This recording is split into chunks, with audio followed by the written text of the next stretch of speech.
That's my wish for my birthday. It's not for me anymore.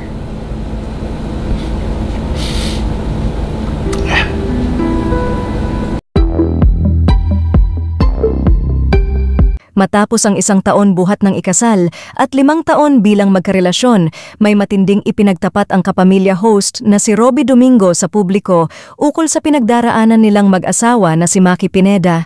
Yesterday, Friday, September 27, ay ipinagdiwang ni Robby ang kanyang ika-35 birthday.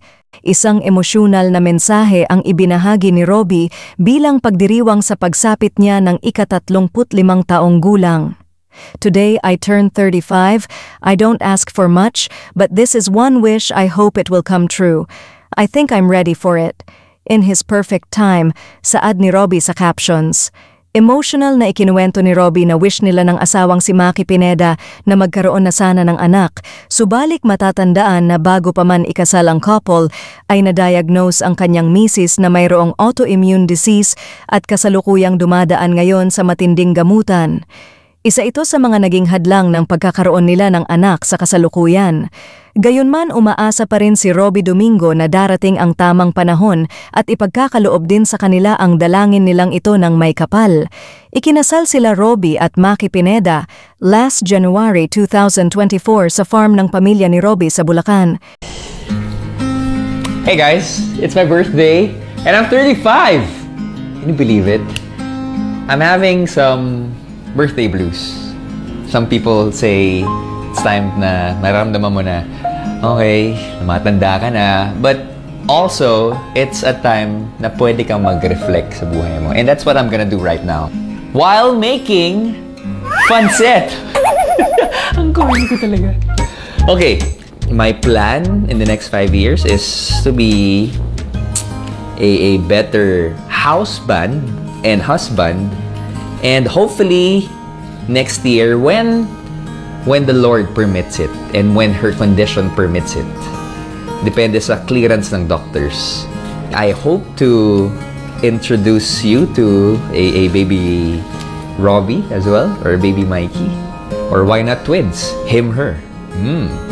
So if ever makita to ng anak ko, wala ka pa ngayon sa mundo, I am so ready. Oh, why am I crying? To give all of my love para sa'yo. Alam mo yung may plano ka dati.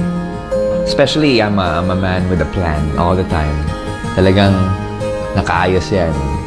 But last year was really a blow sa puso ko. And question me, ano ba nangyayari? Ano ba mangyayari? Especially with Mikey. And then, nakakasana ako na, okay, by this year, actually by this month, sana meron na akong anak, diba? But it didn't happen. It's hard. But hey,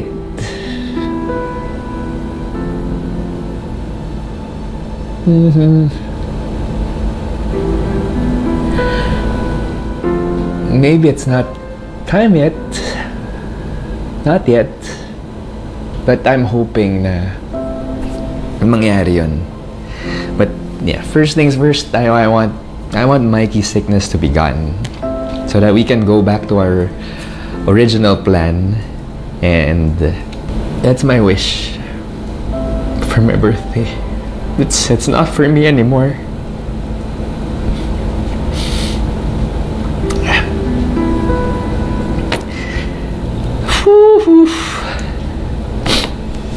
I'm 35 and I feel so alive. Wala na tayong panahon para gumawa ng pansit, but kailangan pa rin ng long life. Okay? Happy birthday to me!